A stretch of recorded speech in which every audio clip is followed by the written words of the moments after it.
And it looks like we are ready to head over to the run with organMike. Let's get this started.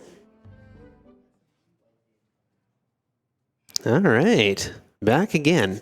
This time I'm flying solo.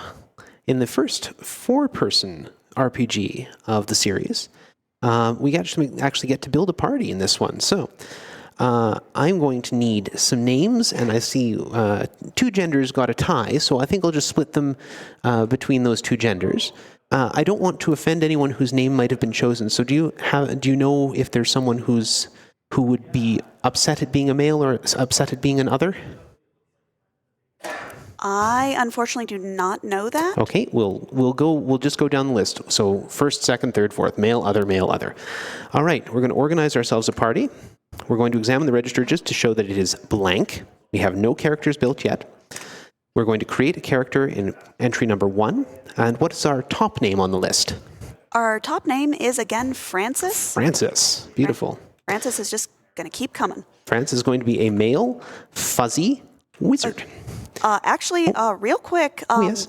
We did have a last-minute donation come in for the genders.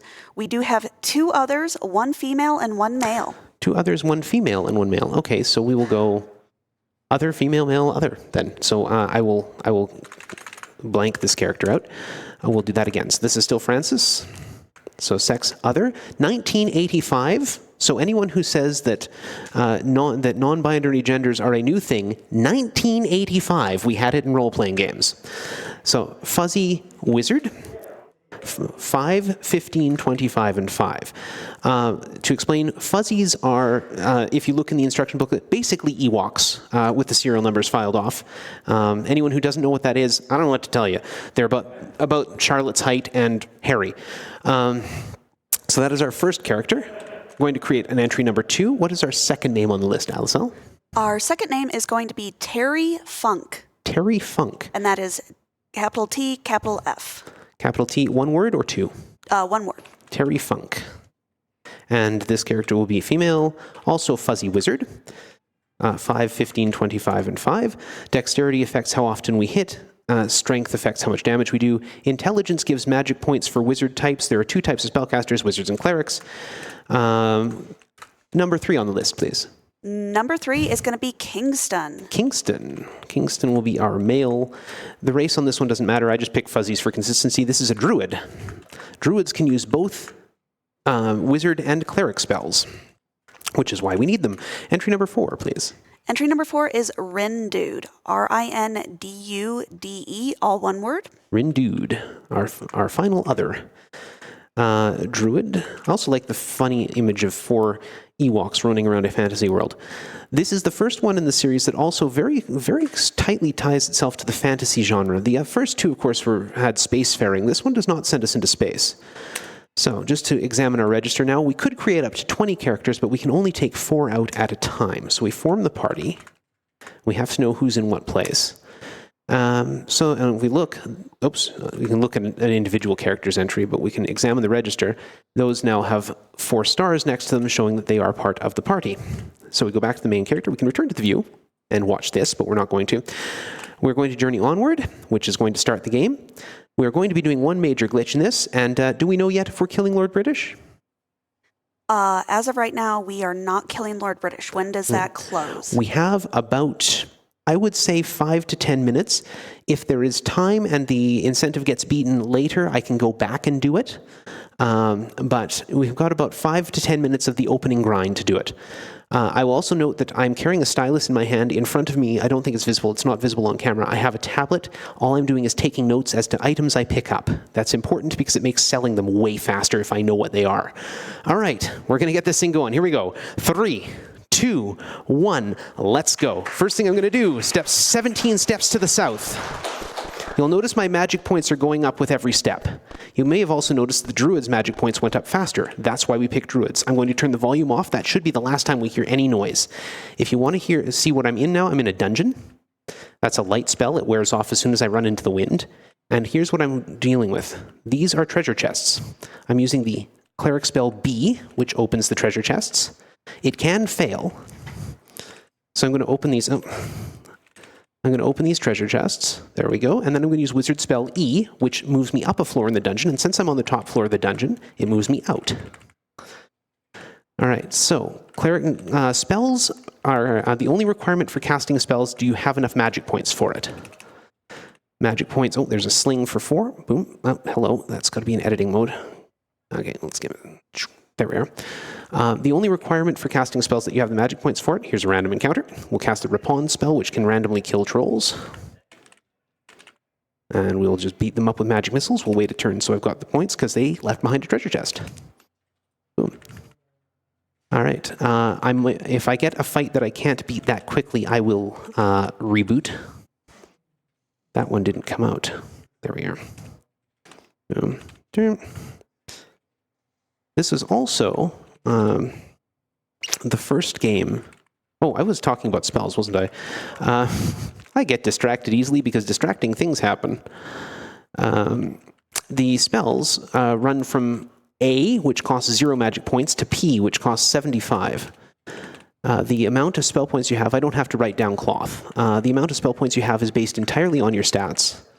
Your level does nothing but determine your hit points. But it does actually do something in this game. Leather for 4. There we go. Okay, we're going to hand off the armor. There we go.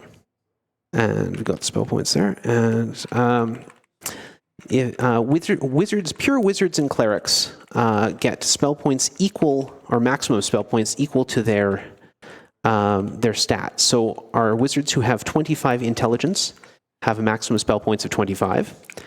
Anyone who has a half class, so there's paladins who are half fighter and half cleric.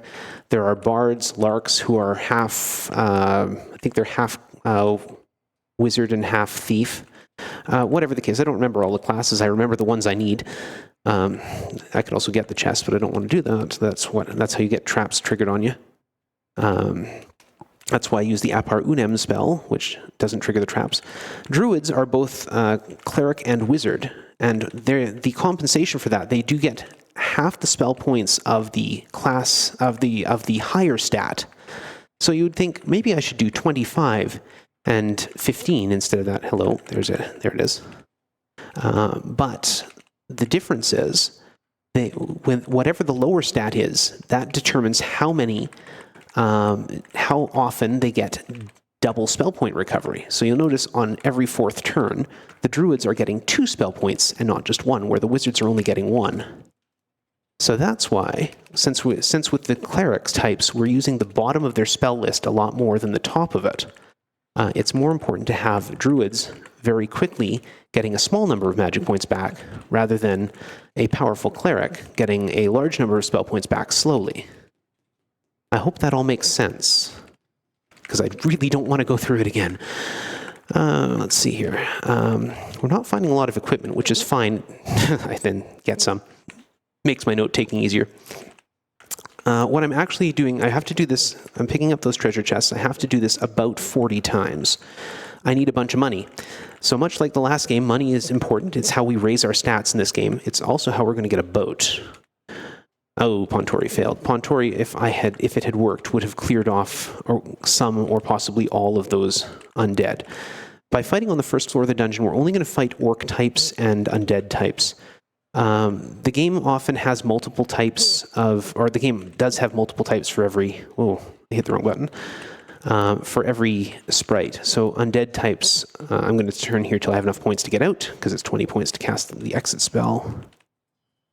And I don't remember if there was any more treasures to pick up. There were, in fact, more treasures to pick up. So I'm only fighting orc types, which are orcs, trolls, and goblins, and I'm only fighting undead types, which are ghouls, skeletons, and zombies. And the first level spell of wizard and cleric just instantly kill them. So your first level wizard spell, your spell A, at the cost of 0 magic points, can instantly kill any orc, troll, or goblin. And the first level cleric spell, Mace for Rindude, first level cleric spell can instantly basically turn undead. So, and that's all I'm going to be fighting on the top floor of the dungeons, is those 2 groups. Which is why I stay up here. An earlier type of run went with 3 wizards and 1 druid. It's always been wizards and druids for the speedrun of this. But an earlier type of run went with 3 wizards and 1 druid and actually went to a deeper level of a different dungeon. The other thing you might notice, I'm not getting attacked a lot. First of all, encounter rates in dungeons are actually pretty low, which is nice. But also, I can't get attacked while I'm standing on a dungeon feature. So if I'm standing on the stairs, if I'm standing in a door, or if I'm standing on a treasure chest, I can't get attacked. Basically, anywhere that the game does not allow a treasure chest to spawn, it won't let a fight start. What we're using here is a spell you'll see a lot of too. Mage spell, wizard spell B, Mitar. It's a magic missile. It doesn't miss, which is its primary use. We'll see it used a lot more. Well, basically, it's our primary method of dealing damage. We're going to wait here, standing on this treasure chest so I don't get attacked. While I do that, get a sling. Good. Right, and the other thing is whenever I pop out, if you look at the top of the screen, you'll see 2 numbers. Those numbers represent the phases of the moon. They range from 0 to 7. Their use is in determining what moon gates are open when. So this is the game that established the moon gates. We're now at 3 and 3. That's fine. This is the game that established the moon gates, which became a major feature in the later games, and are basically this game's fast travel system. Now, it doesn't really need a fast travel system, but it's very useful. The world is so small that 2 of those moon gates are basically trapped in a tiny little corridor that only has those 2 moon gates in them. Oh, I didn't actually get that one, or that one. Let's do this. There we go, and do this. Come back. And real quick, can I jump in? Absolutely. So we do have a couple of donations here. We have $25 from Vengeful Blade Upon Thee. Thank you so much. We have $2 from Prof Ness. Thanks, Prof Ness. I see you there in the audience. And we have $33.30 from Furskin. With the FF5 4-job Fiesta coming up, we have to hang out with Gilgabot. We absolutely do. Anyway, back to the moons. I'm waiting for them. They move every 4 steps I take on the overworld. So now that they're at 4 and 4, which is supposed to represent both full moons, I'm going to join the gold, which is pooling all the money in one place, to one character. Once I have a turn to do it. Join gold to character 2 and just check to see how much I've got. It's more than 6,000. We're cool. That's not the end of it. That just means I've got more than 6,000 in one place, and that's good. Come on. There we go. The latest I want to do, the second moon, so the rightmost number changes every 4 steps. The leftmost number changes every 12. So every time the right moon changes 3 phases, the left moon changes 1. So what I'm looking for now is the phase 5-7, which is where I will move along. So it'll be about another couple minutes of this. Are we getting any closer on killing Lord British? Let me take a look. Please do. See. Right now we are at 355 out of 1,000. Get your donations in quick for that, folks. That is going to be closing soon, and we would like to kill as many Lord Britishes as we can get away with today. I usually pluralize it as Lords British because I'm ridiculous. Oops. If you saw there, turn right invalid move or turn left invalid move there, that means you're standing in a doorway. You can't turn and face the wall when you're in a doorway, apparently. There's 4 of you. I imagine it'd be pretty tricky to do that. Invalid moves still advance the turn timer, though. So they can be very useful if you're standing in a doorway. You can recover your magic points because you can't get attacked in a doorway, because apparently monsters haven't figured out how to use doors. And there we go. We're at 4-5. Okay, lots of time. Lots of time. Yeah, I can come back later to get Lord British, especially if there's still time left over at the end. I can do a special run to go and get him, but I'd really rather get him in the course. It's much easier. I'm actually getting some pretty good numbers here. The average gold, the gold is a random number between 0 and 99 in every chest. The average gold's about 50, and anything that comes in above that is nice. But yeah, I do this about 40 times 6 chests at about an average of 50 means that you should be getting about 300 times 40, about 12,000 gold.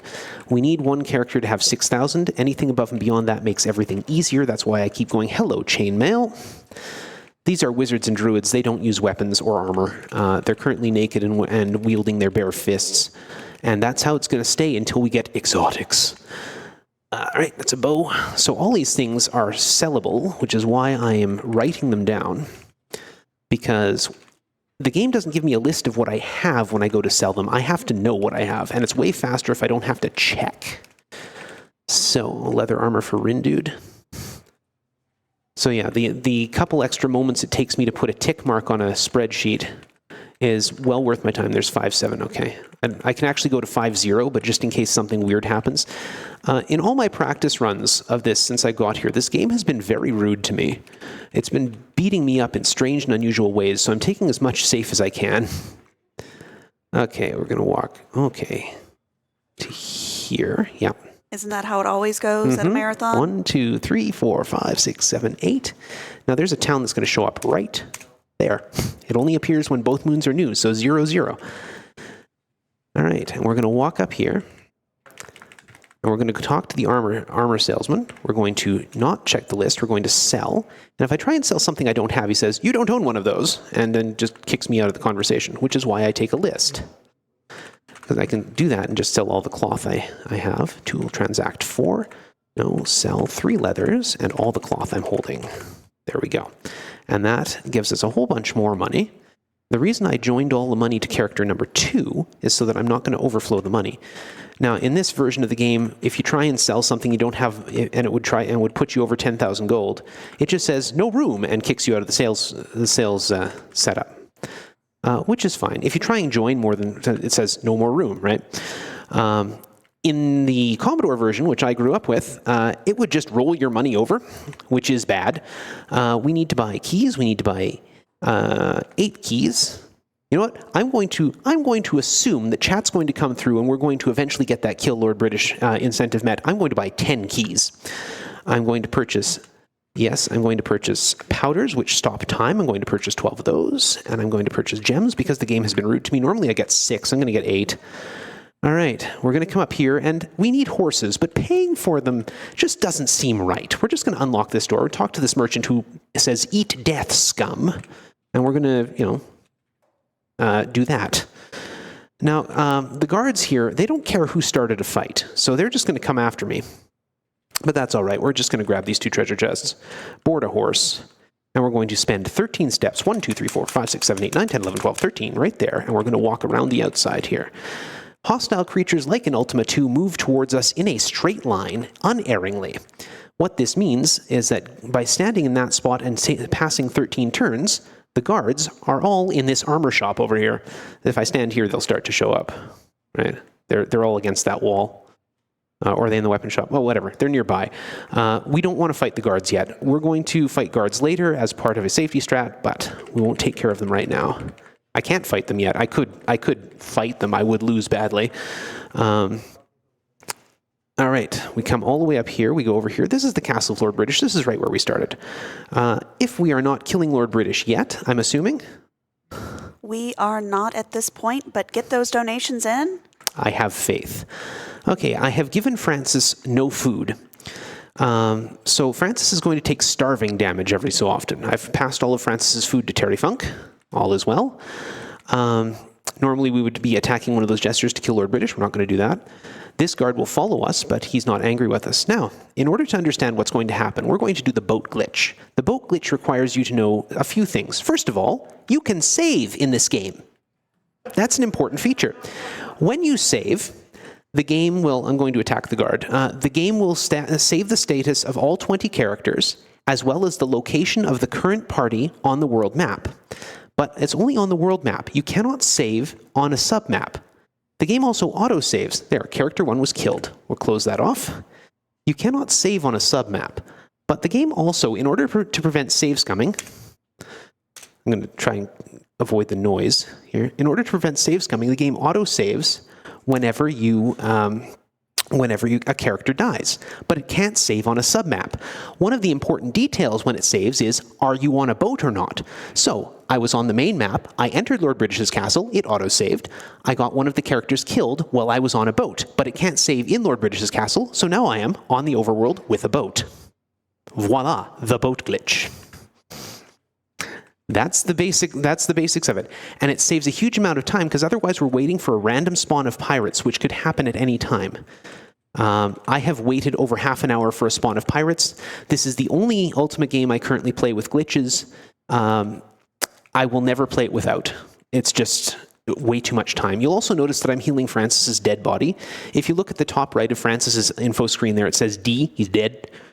Sorry, they're dead. I should know better. We want to buy about 700 food. We're going to distribute it. About 200 to Francis, and here about 200 there, and here about 100 there. That's fine. It doesn't have to be exact numbers. We just need enough food to make sure our characters don't start starving. And we go wandering down here and into here, and we talk to the Healers 3. And we talk, Rindude has all our money. We're going to do a resurrection. Yes, we will pay. That's not good. Kingston has money then. Resurrection, yes. And resurrect 1. Boom. Francis has gone from D, dead, to G, good. There are 4 possible statuses. Good, poisoned, which is P, which is terrible. D, which is dead, which is even worse than poisoned, believe it or not. And then it gets even worse than that. If you fail a resurrection spell, you get a character who gets turned to ash, and that's an A, and we do not want that. This game also comes with an other command. So you can input whatever command you like. In this case, dig, and we find exotics. These are exotic. I think this is exotic armor. I don't care. I don't know which one's which. I'm getting them both. Exotics are an item that any class can use. I don't need my notes anymore. I should get that out of there. You also notice every so often I get blocked. I can't sail against the wind, not even a little bit. And the wind changes in real time. It is the most irritating element of this speedrun, in a speedrun that has several irritating elements. All right, now I've got my boat. Speaking of real-time elements, there's the whirlpool. Fantastic. I didn't even have to search for it. Got it. Okay, you awaken on the shores of a long-forgotten land. We're going to, we're going to wear our armor. So now we're going to wear exotic armor and ready exotic weapons. And those are the best weapons and armor in the game. They are required to fight in the final dungeon. If you're not wearing exotic armor in the last dungeon, every attack will hit you. If you're not using an exotic weapon, every attack you make will miss. This means that you can't use ranged weapons in the last dungeon either. Okay, we're going to come around here. We're going to negate time here. 1, 2, 3, 4, 5, 6, 7, 8, 9. Negate time again. 1, 2, 3, 4, 5, 6, 7, 8, 9. We're good. This is a shrine. We can go into it, and we could make an offering at the shrine of strength that would raise our stats. We're not going to do that. We're going to search. We're going to search it with everyone. A card with strange marks. And if I look at my status screen, we will find we have the card of love, which is always nice. Everyone likes a good card now and again. Here we go. 1, 2, 3, 4, 5, 6, 7, 8, 9, 10, 1, 2, and we're clear. All right. All right. So if those guys attack us... Oh, sorry, Alice. What were you about to... Yes, and speaking of love, we have gotten a little bit of love right now. We have $250 from Anonymous. I support Nami and Regicide. We have $25 from Agathos Sophos, Die Monarchist. And my anarchist heart swells at that. Thank you. And $75 from A Baked Tristan. Y'all are doing a good job. Keep playing them RPGs good. All right. Oh, we got a good pirate roll here. These pirates can appear in groups of up to 8. I'm glad that only 2 appeared. Sometimes only 1 appears, and that's even really nice. But we do have to sail again. Wind. If the wind is calm, we can't go anywhere. We're going to unlock this door. This is the Shrine of Intelligence. You might remember that our wizards use intelligence. So we're going to offer 60 gold, or 6,000 gold for Terry Funk. We're going to join all our money there. We're going to offer the remainders, 36, which will raise intelligence by that amount. So Francis has 36 more intelligence, and Terry Funk has 60 more. You'll notice their magic points are now going up above 25, which is what I want, because the only requirement for casting high-level spells is having enough magic points to do it. Kingston and Rindude are going to stay at 10, because we're going to be using basically only the magic missile spell, which costs 5, and the heal spell, which costs 10. So we use the bottom of their magic points a lot and don't really go near the top of it, which is why I don't bother to raise their magic points. And we step out of there, and we step over here. This is forests, by the way. You can see the lovely trees, the three green circles, right? Search and search. I only need one person to get the cards. I search because you can't pass the cards from character to character. So if that one person with the cards happens to get killed, I then can't complete the game. So I want to make sure everyone has all 4 cards, just in case we have one lone survivor dragging themselves up. You need the cards to beat Exodus. All right, we keep going down here. I should know my way around this. I've played this game a lot. This is my way here. So far, it's been pretty nice to me. Just want to jump in. We are $370 away from killing that Lord British for Ultima 3 Exodus. Get those donations in quickly. This is not a long game, and we want to see that. Yeah, if you want to see Lord British die, we got to do it fairly quick. I'm going to be going back to the main world shortly here. We need to get one more set of cards. Oops, that's not how you spell search. That's how you spell search. That's my most common typo. And I often Sirach the shrines. Okay, we're going to go through this whirlpool. It takes us back to the real world. And okay, I know where I am. Takes us back where we left. I just couldn't remember where we left. I want to go over here and go into this dungeon. Please, wind. Please, wind.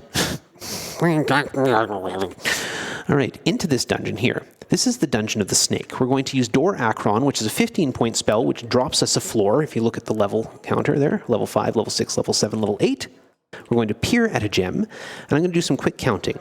The flashing asterisk is where we are. I want to get to one of the question marks in the lower left corner, and I need to go 1, 1, 2, 3, 2, 3, 2, 2. All right, here we go. 1, 1, 2, 3, 2. Oh, I can't beat those. Reload. And fortunately, it saves every time we go into or out of a dungeon, right? So, good for that. This is often where I have to reload a lot. Okay, yeah. Journey onward. Back into the game. Enter. Down, down, down, down, down, down, down. Peer at a gem. Where am I? Oh, perfect. What a brilliant landing. 1, 2, 3, 4. This is a hot wall. Who wants to touch the hot wall? Francis, you're going to touch the hot wall. It did 50 damage and left a mark. In this case, the Mark of Snake. So Francis has the Mark of Snake. We're now going to stand on a treasure chest and just spin in place. We're actually going to heal up Francis as we do. But again, we're standing on a treasure chest and can't get attacked. So now, character number 2, Terry Funk, is going to cast spell J, which is Fall Divi, which now says Cleric Spell, because he can now cast any Cleric Spell he also has the magic, she also has the magic points for. So Cleric Spell I, Sequitu, takes us back out to the surface. So that's why we need 85 magic points. Now you know. Here we go. Down here, we're going to get rid of the boat, because boy, it's irritating. Calm wind, thank you. Francis, would you kindly yell, Evocare? It's the only word. We're going to stand there. We're now going to quit and save. We're going to leave the game deliberately this time. I'm going to look over here because this monitor loads faster than that monitor. We're going to load the game. We're going to make sure I don't get that sound. And now what I'm going to do, I can close this, organize the party, and we're going to disperse the party. This takes the party and means that they're no longer in the party. I no longer have a party. We're going to reform them. And when you disperse and reform the party, they come back to Lord British's castle. Again, if we're going to kill him, now's the time. But I'm going to sit here because I'm going to actually do some safety grinding. So we need to put Terry Funk in the front of the party because she is going to lead us off here. We're going to attack some guards. We're going to start with the spell O, 70-point spell called Nicorp.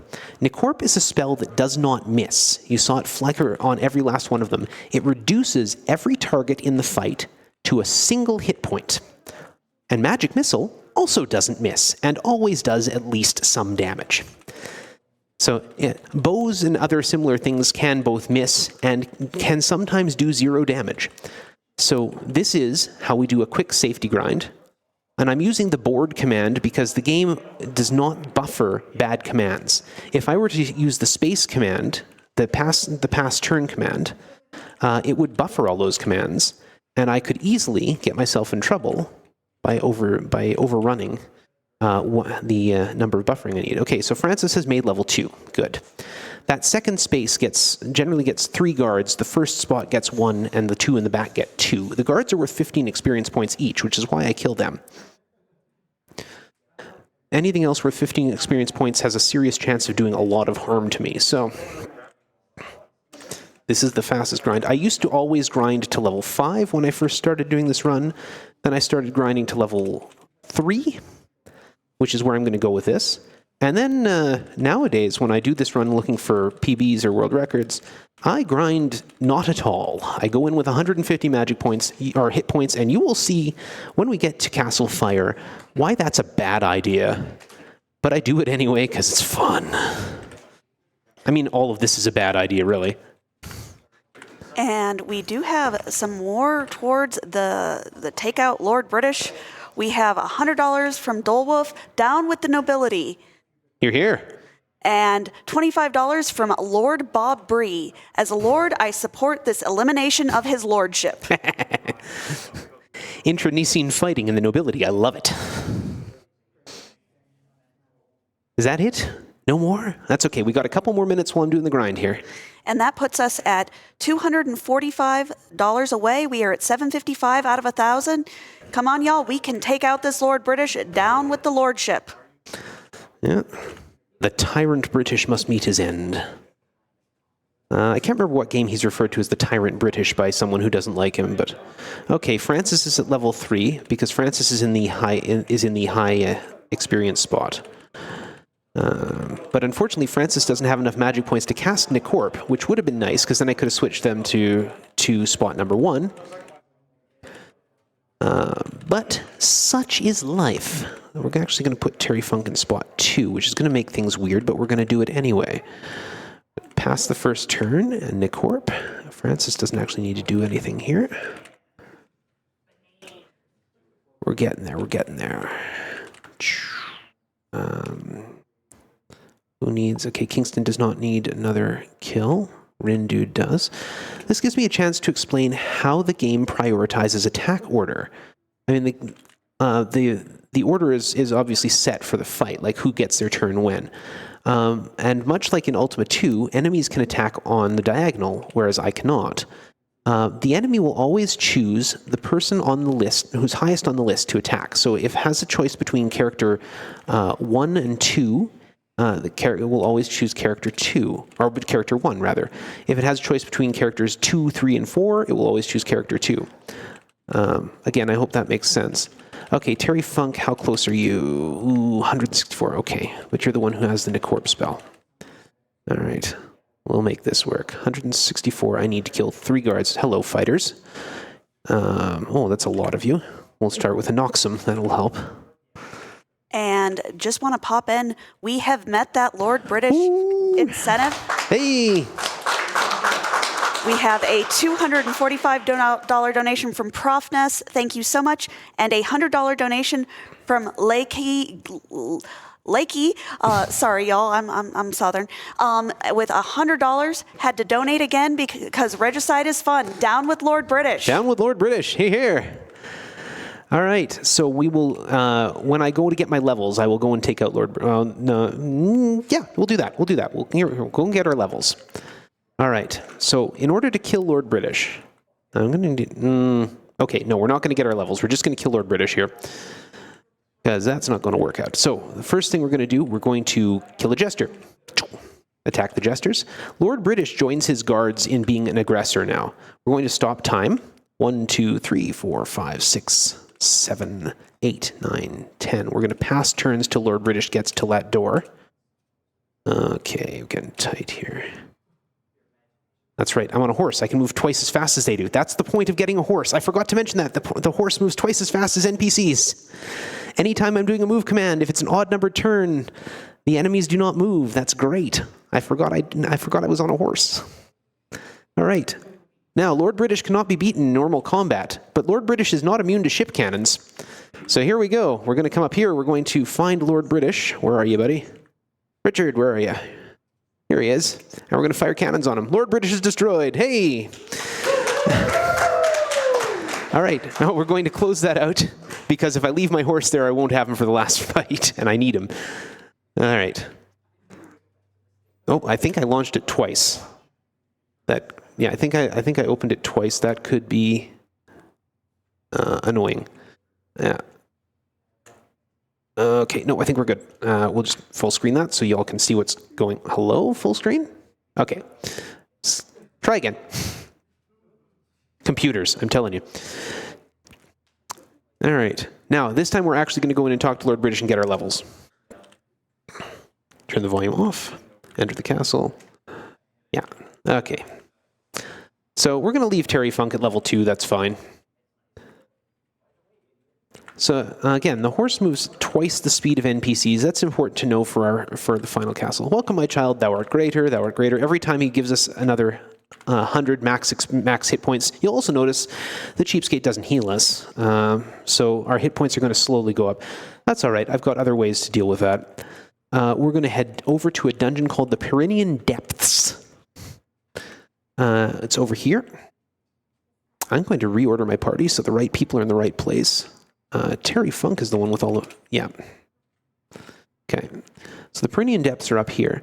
And it's a really good starter dungeon. But we're going to go 1, 2, 3, 1, 2, 1, 2, 3, 4, 5, 6, 7, 1, 2, 1, 2, 3, 4, descend. 1, 1, and up to the wall. 1, 2, 3. And it should say go back. We're going to descend a long ladder to the 8th floor, back up. 1, 2, 3, north. 1, 2. Everybody, touch the hot wall. 1, 2. Trolls, not a problem. 1, 2, 3. And everyone touch the hot wall. Hello. Where am I? Thank you. Where am I? That is... Oh, that's the... Okay, that's the curing fountain. How did I get there? Where the heck am I? Okay, I missed my turn. That's okay. 1, 2 down. Yeah. 1, 2, 1, 2, 3. And climb up here. There we are. Up to the floor 2. Go all the way to the wall over here. Go north to the wall. Everybody drink from the healing fountain. We all have our maximum magic point, or hit points now. And Francis will zip us out. So now we all have the mark of fire. Now, if I go back to the first place we were grinding, which is the Dungeon of Fire, it's surrounded by these lava tiles. That's what these things are that I'm stepping on now. If I stepped on them without the mark of fire, it would do 50 points of damage to my whole party. That, you may understand, is not ideal. The mark of fire means that we don't have to do that. We don't have to take the hits, which is good when you see how Castle Fire is laid out. The name may give you a clue. This is the Dungeon Doom. We're going to Door Akron our way down as far as we can. We're going to peer to gem to see where we landed. We want to get to the center. We need to go 1, 2, 1, 1, 2. Here we go. 1, 2, 1 orc. Thank you. And of course it didn't respond. 1, 1, 2. Everybody touch the hot wall. Stand there. We're now standing in a doorway. And of course I can't get attacked in a doorway. So we're going to actually spend some time healing. And since I can't get attacked while standing in a doorway, I can spend as much time as I want here. Mainly I'm waiting for Terry Funk to get their magic points back. Her magic points back. There, almost there. 85. J.I. And we're out. Okay, now we're starting on the final... Oh, once we get rid of these orcs, we'll be starting on the final transit to Castle Fire, where we will do the final thing we need to do, where we'll beat the game, okay? Where we'll beat the game. We'll kill Exodus. All right, here we are. This spot here is where a moon gate appears. It's right north of us. It's the moon gate that appears when the first moon is 3, and the second moon will tell us it's where it's going. We want the destination 3-2. There it is at 3-1. 3-2 takes us to this tiny little corridor. Moon gate number 4 appears beneath us. We want 4-5. There it is. And this takes us to Castle Fire. Again, these are lava tiles. That would burn us. I'm going to quit and save here. And I'm going to actually see if I can Alt-Tab over to the file system for a second. Computer, please. Thank you. So we Alt-Tab over to the file system. We're going to go here. We're going to make a couple copies of the game. Because even though I've done some safety grinding, it still might do nasty things to me. Please full screen. Thank you. All right. So this is entirely marathon safe. I don't usually make these safety saves if I'm going to if I'm going to try for world record. All right, here we go. This is Castle Fire. Those are fire tiles. Those are demons. They're not hostile. This is a Belron. He says choose well your way. We're going to go through the lava. This is a force field. If we didn't have the mark of force, which we just got from Dungeon Doom, that would hurt us. And it wouldn't let us pass. We're going to pass one turn. This is a dragon. It shoots fire. We want to try and stay off of straight lines with it so that it doesn't shoot fire at us, like that. You'll also notice random explosions happening. Those random explosions can land on us and do a lot of damage. This whole place is trying to kill me. We're going to attack these dragons. We have to fight them. This is why we have Nicorp. And we're going to use Noxon, which hits everything. Sometimes it doesn't do damage, though. And that first dragon was nice and smooth. All right. Now, the whole reason for the random explosions is so that I can't sit here and do this. Right? The whole point is so that I can't sit here and grind up my magic points and heal up from damage. You're just supposed to keep going. But I'm going to sit here and grind up my magic points and heal up from damage. And just watch. So those random explosions just pop up everywhere. And if one of them happens to pop on my square, I'm going to get hurt. Really what I want is Terry Funk to get those points back so that we can throw another Nicorp spell. There's a random explosion that hit me, and it did some pretty good damage down the line. This is why I did the safety grind. All right, we're almost there. Another few turns to go. We'll just sit there. That's a good number. I want my druids to have enough points to throw magic missiles as well. There's no point in reducing everything to one hit point if I have to go up and chase them. Okay, here we go. We'll go to 70. There we go. So the dragon's breathing fire at me, and it's going to attack. There's an O Nicorp. There's this K Noxon. Good. Good. Two good dragons. All right. Fantastic. All right. Now we're on the home stretch. We have 4 fights left. They are the infamous floors. I don't know if you're familiar with the lore of this game, but Exodus even calls the floors up to fight you. And they're right here. And yeah, you can't see them. They are floor tiles. So there's 8 of them. They don't have a lot of hit points, which is the saving grace of this fight. And again, we're going to abuse the fact that they are always going to attack the outside characters, right? Number 1 and 2 over number 3 and 4 to help me tell where they are. All right, so there's one set of floors down. Here's floor set number 2. After I beat the 4 floors, I just have to insert the 4 cards into Exodus and it will be time. So just letting you know. All right, where are we there? Good, yeah. Step out. Shoot. Yes, good. And attack. And we just sit here and attack north. And I'll be looking for floor attacks on us. Player 2 missed. The other fun thing about them being floor tiles is you can actually walk on them. And they can attack you if you're walking on them. They'll attack above themselves, I suppose. You can't hit them back if you're standing on them. Someone else can hit them, but the character standing on them can't. All right, we got 2 more floor fights. And one's here. 1, 2, 1 killed, 2 killed, 3, 4, good. There's absolutely no way to distinguish the floor tiles, by the way. Like, there's not a chip missing or anything like that. They're just completely the same as as perfectly normal floor tiles. We're almost there. Should be 1 more right there. Good. Okay, we're just going to let Terry Funk get some points back. And once she's got 10, we're going in. Last fight of floors, right there. 1, 2, 3. There's 3 down. Missed. Okay. 4 down. Step back, step out. And this is it. This should be, okay, good. 1 more to go. All right. The last thing we need to do is use that other command to insert the cards into Exodus. These are punch cards with little holes in them. If we insert the wrong one, say we insert the death card first, it just kills the character. 0 hit points. Terry Funk got killed. Insert. Oh, we start with... I'm in the wrong place. Yeah. So I killed 2 characters. We start there. We start with Love. We go here. Insert. Sol. We go here. Insert. Moons. And then finally, ready on time. Insert. And time. And there it is. And that is Ultima Exodus. And super thrilled to be back. Thank you for having me and Charlotte back. Thank you, Charlotte, for your help with Ultima 2. And hopefully next year you'll have us back to do Ultima 4, because that's my favorite. So I'm certainly going to submit it, and hopefully we'll get the committee excited over that one. So thank you again for having me. Thanks to everyone. Thanks to NAMI, which is a wonderful charity, and to RPG Limit Break, which is a wonderful event. I've had great fun the past 2 years, and I hope we'll be back next year. And thank you so much to organMike and to Ms. Charlotte. We're going to have a little bit of a Drova ad for our one of our sponsors.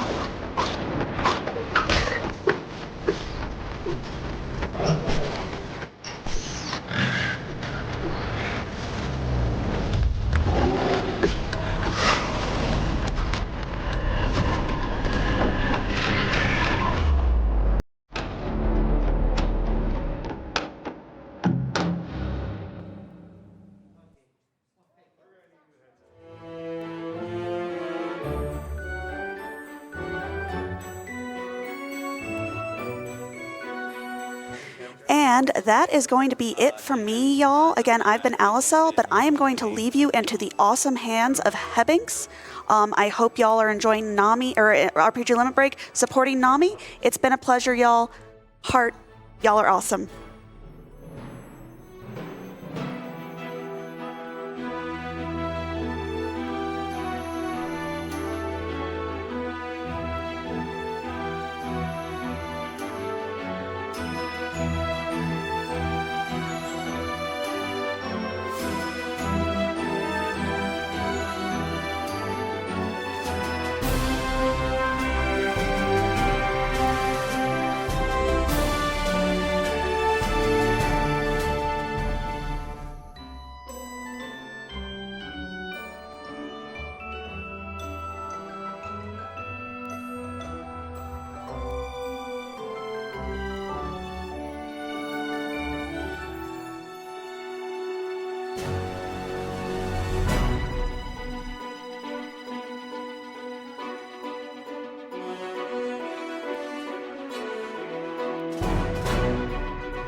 Welcome back to RPG Limit Break 2024. My name is Hebbings, and I have the pleasure of being your host for our upcoming run of Final Fantasy V Pixel Remaster.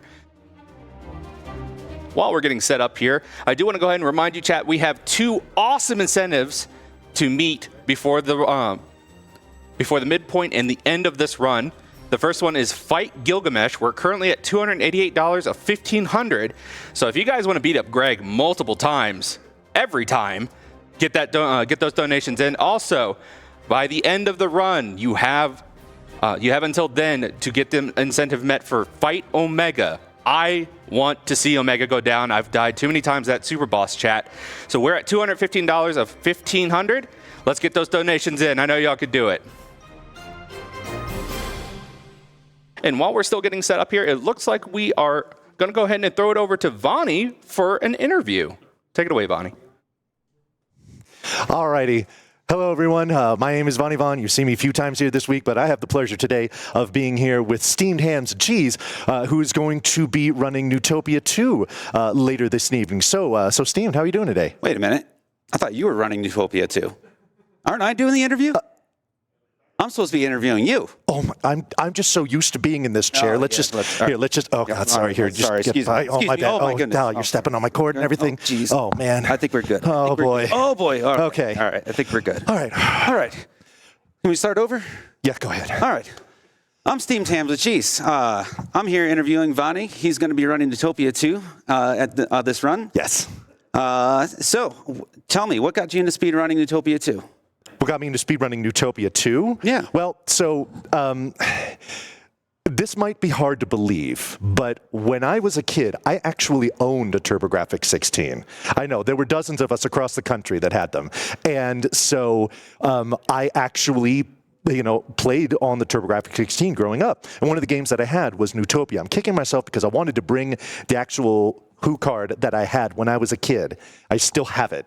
But it's so I started playing Neutopia, and I thought it was a fun game, but whatever. And then I moved on to the Super Nintendo and all that other stuff. Mm-hmm. Well, once I got into speedrunning, I was just trying to think of games from my childhood that I played, because when I would learn runs, there were ones that I had played before and ones that I remembered fondly. And I was like, oh yeah, that's right, there was Neutopia on the TurboGrafx 16.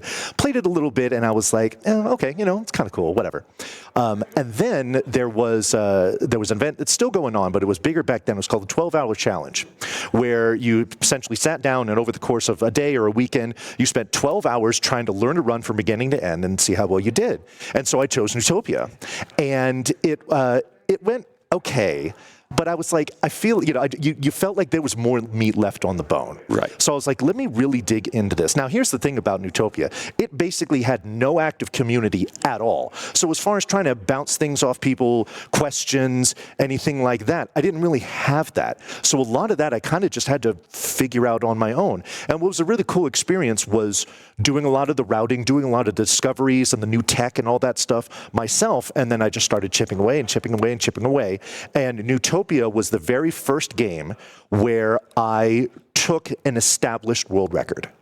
That's awesome. Yeah, and it was a great achievement. I felt great, but then I was like, what if we can do more with this? And so that's where I really started to make the active effort to put it out into marathons and everything like that. I've run it for more marathons than I can count. I've run it for Limit Break. I've run it for just about every major marathon you can think of. Excuse me.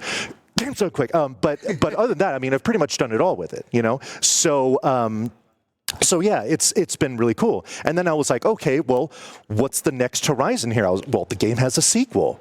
Now, Neutopia 2 was an interesting one for me to learn, because that was the very first game that I learned to speedrun that I did not play growing up.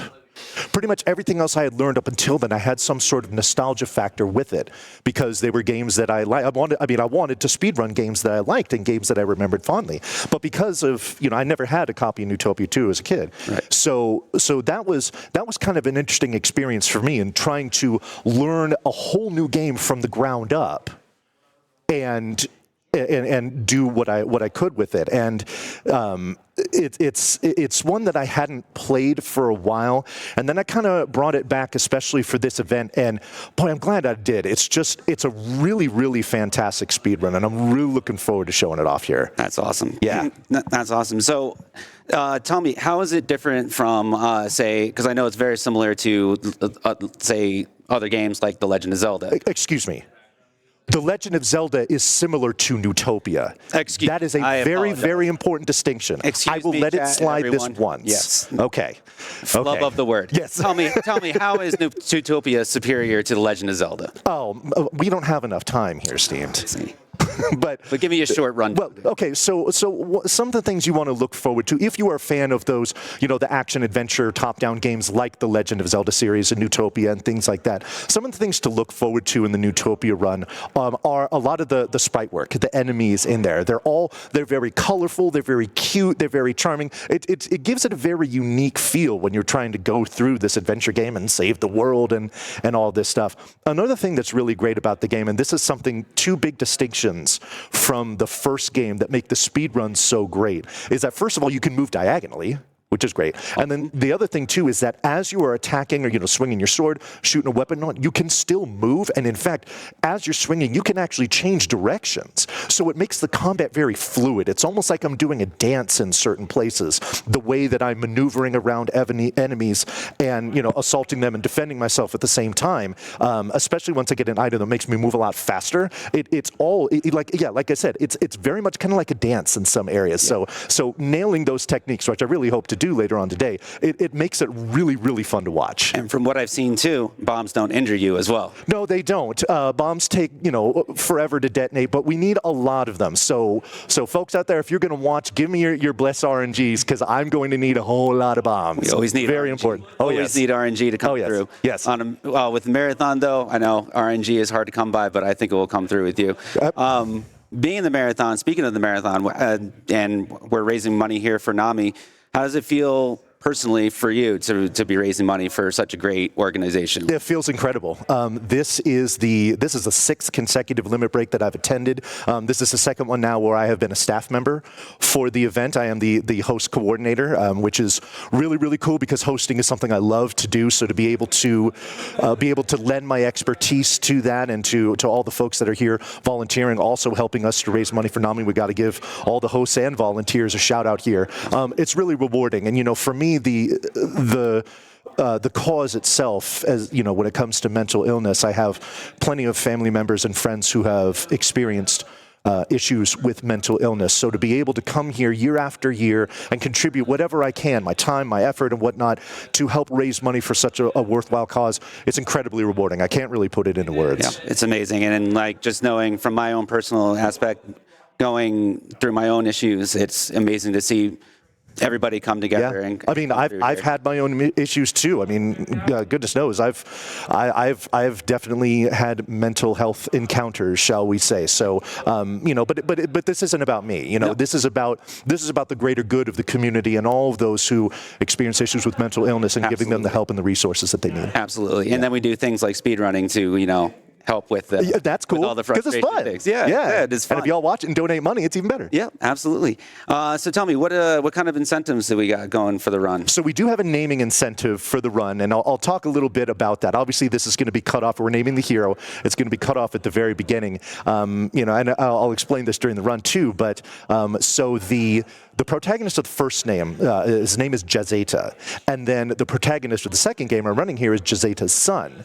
So if you don't place a name into the box there, it just names it Hudson because the game was made by Hudson Soft. But so he doesn't really have an actual name. So we just called him Jazeta Jr. And then my community just kind of shortened that to Jazzy J. So Jazzy J is one of the name incentives that's on there. If you want to throw money to that, I would love it. If you want to throw it to something else, that's cool too. As long as we're raising money for NAMI, that's all I care about. Absolutely. Yeah. Do you have any personal shout-outs you want to go through before we go through? I do. I want to shout out my community. I pinged them all before I came here, so hope you're watching. I love y'all. Y'all are great. And then there is definitely a very special shout-out. This is something I traditionally do at the end of my runs here, but the people I'm talking about here are going to be in bed well before my run ends, and that's going to be my wife and kids. So to my baby, my bud, and my boo-boo, I love you very much. Thank you so much for all of your support, and y'all are the best. Awesome. And personally, I want to shout out my wife because without her, I wouldn't even be here. Sure. So, yeah. But I'm looking forward to your run. It's going to be exciting because was a Legend of Zelda fan. I'm a Newtopia fan now. Yeah. Oh, you will be converted. Yeah. Oh, yes. Converted for sure. Oh, yeah. If I ever get my hands on a Turbo FX16, then yeah. Yeah. By all means. So we have a few prizes still left for incentive-wise. We got the Newtopia print provided by Amber Harris Arts. Before you go any further, I just want to make a personal comment on that particular prize. Yeah. That was something that was donated by the wife of one of my members of the community. It is a hand-drawn piece. It's absolutely gorgeous. If you go to rpglimitbreak.com and you go into the tracker, you can see it in all of its detail. It's absolutely gorgeous. So that's something that when I saw that come through, that they had made that just for me. You know, we talked about the community before, and it was just, I can't really put into words like how I felt seeing that, knowing that they made it for me, for this event, for everything that was going on. It's truly an incredible piece, and whoever does win it, just know that a lot of time and effort went into that, and I hope you hang it with pride, because it's really a wonderful piece of art. That's awesome, and it's only a minimum donation of $5. So $5 will get you that really amazing print right there. You got the Bart's and Lena Perliers, still right here. And then, again, minimum $5 donation until the end of Newtopia 2. All these are basically, except for a couple of them, are all to the end of Newtopia 2. You got the graded full art Lena and Ferris trading cards provided by Ghoul. Minimum donation of that is $30. And then you have the Trails of Cold Steel 3 Thor's Academy Collector's Edition, provided by, I'm going to mess this up, Stoltheim. We'll work on it. Oh, yeah. Minimum donation of $25, again, till Newtopia 2. And then you got the big prizes, the Whale Lord plush, provided by Heroic Spirit Gamer. Hi, Bob. Love you. Hello. Minimum donation, $75 cumulative. And that's till the end of Final Fantasy IV. And then the Buster Sword replica, which is right behind me. Amazing, which I might just throw down $250 just to put myself into the running of it. That's provided by the Limit Break staff. Cumulative $250 to $5, and that's to the end as well. Yep. So I'm going to throw it back to Hebnix. Hopefully we got the run all set up and ready to go.